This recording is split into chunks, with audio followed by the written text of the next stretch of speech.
When you have mastered the life in two worlds, your soul, your spiritual self, during meditation, is actually living in its home. For example, the ashram, where it really meets its family, the teacher and the classmates, and in full reality converses with them.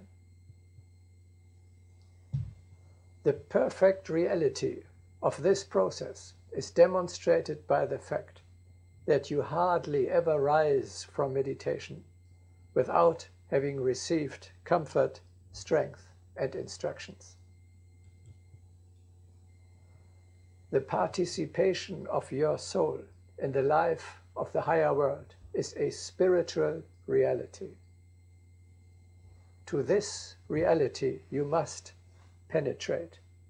Otherwise, the life of your spiritual being will remain abstract and unreal.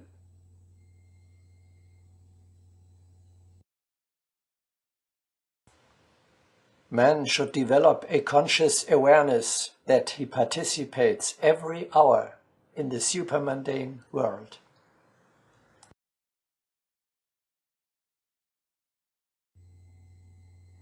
An enlarged consciousness takes part in a very natural and self-evident way in the life of the higher world.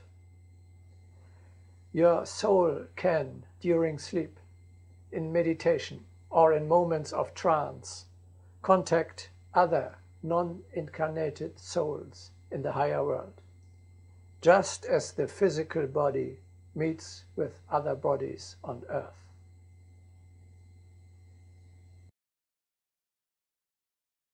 A hermit was once asked how he could dwell in continuous silence.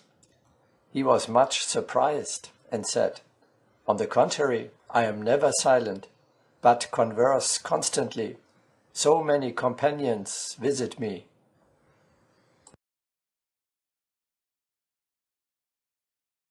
The hermit had drawn so near to the invisible world that it had become entirely perceptible to him.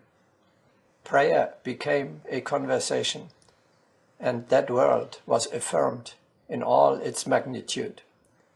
To such a spirit, his own transition into the subtle world is altogether imperceptible.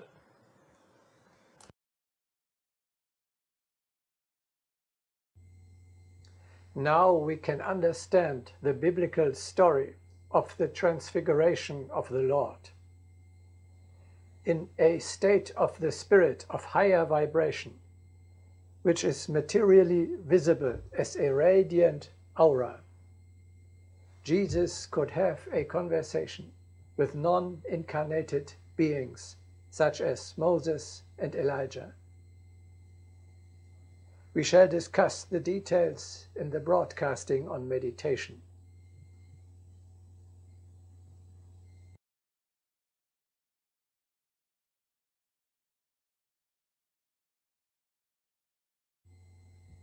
Here is an example of how you can start practicing the participation in the life of the spiritual world. Before falling asleep, undertake to carry out during the night, while you are acting with the subtle body in the upper world, useful work for the hierarchy. When you wake up, try to remember as clearly as possible your activities during sleep, and try to develop a perception that you have contact with higher beings and visit higher places even during the day.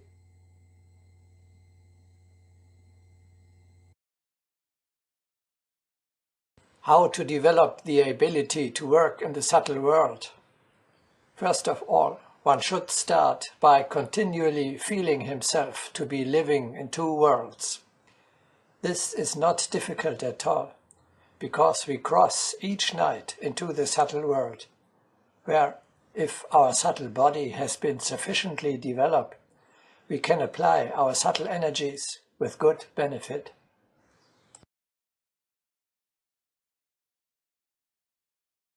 When we go to sleep not thinking of rest, but striving to the hierarchy of light with a thought of useful labor, we thus direct our energies to active help where it is most needed.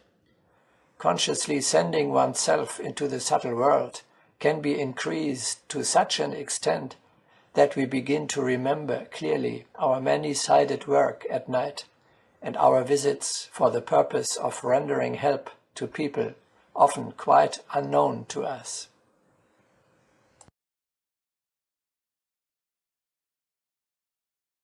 The next stage will be to cognize such a sending in the waking state, and even during one's usual occupation. At first, such a sending will flash out in the consciousness through a sensation of a sort of momentary absence, and later there will remain an impression of having visited someone, or even of having heard 2 or 3 words.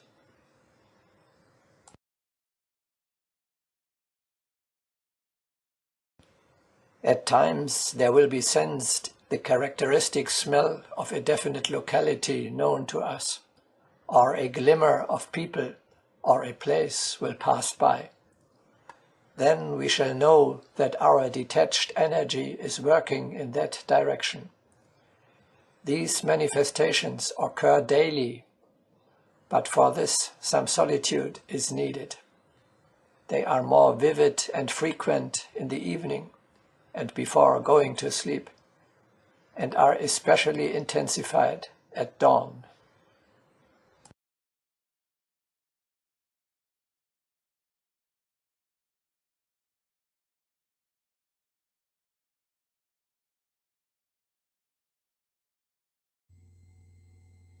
The work of the soul in the spiritual world consists mainly of ever perfecting the thought forms there.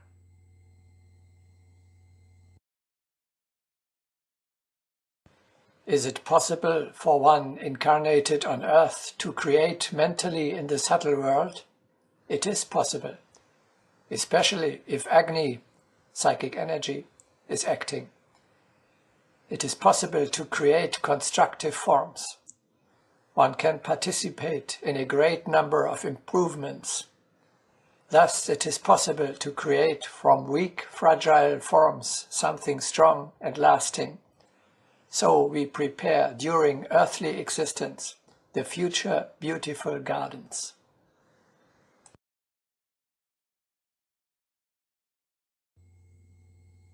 In the supermundane world, you are at work, even during your earthly incarnation. If you improve the ideas, the ideals, the concepts, the thought patterns of humanity, which exist there and are awaiting their embodiment on earth. A thinker like Plato, who conveyed with his opus this state advanced ideas about the organization of human society, is a great creator in the higher world. Regardless of the extent to which his suggestions are being considered and implemented in the material world, the world of thoughts is enriched by a mighty thought building. This picture is hanging in space for thousands of years and influences the thinking and the actions of many generations. The perfection of the thought forms of the other world is reflecting upon earth. Ever higher and ever more beautiful ideals are being created up there. which will become one day material reality down here.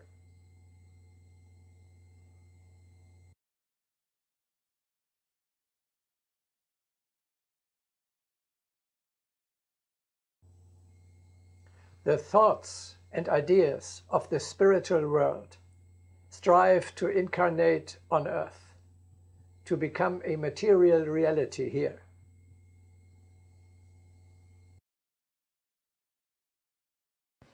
The Spirit is the creator of each form.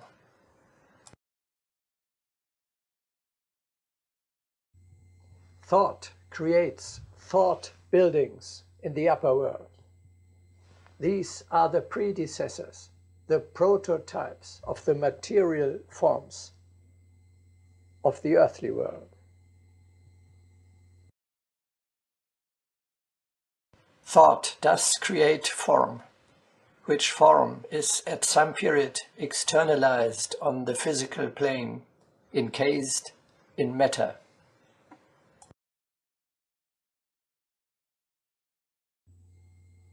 Thought drives progress forward. All material things that are newly created on earth were first erected as thought buildings in the other world.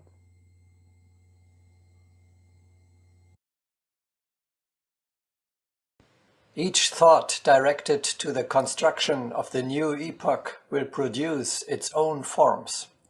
Thought forms manifest the trend of the future.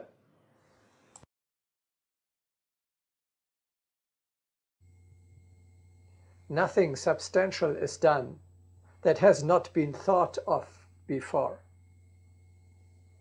Any development takes place first mentally in the spiritual world before it is realized materially on earth.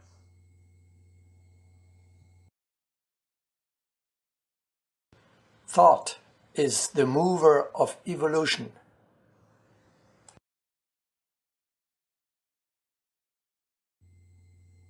Thus, your work on the earthly plane will have to be to implement the ideas of the higher world, which you yourself or others have developed, and thereby to advance the material conditions, to improve and to refine the coarse earthly forms according to the plan of evolution. A powerful earthly creator draws down to the earth the subtle forms existing in the higher spheres, ready for materialization. First in spirit, and then by carrying out the idea materially.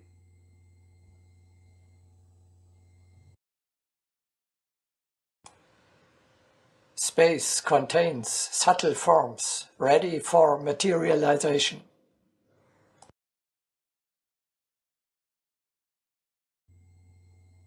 Your material battle is to bring down the stars from heaven, to enforce the high ideas on earth, to bring them to material life, to enable them to manifest themselves, to embody, to materialize down here.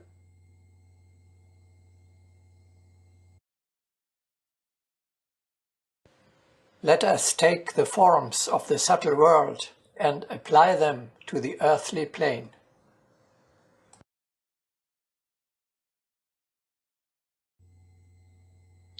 While mental forms strive to materialize, to incarnate, material forms want to be refined, spiritualized.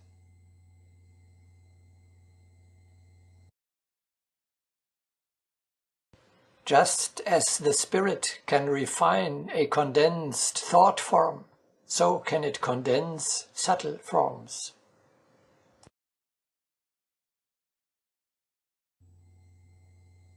Working in both worlds, therefore, means, on the one hand, perfecting the thought forms of the world beyond, and on the other hand, to materialize them, and thereby to spiritualize the gross material earthly conditions.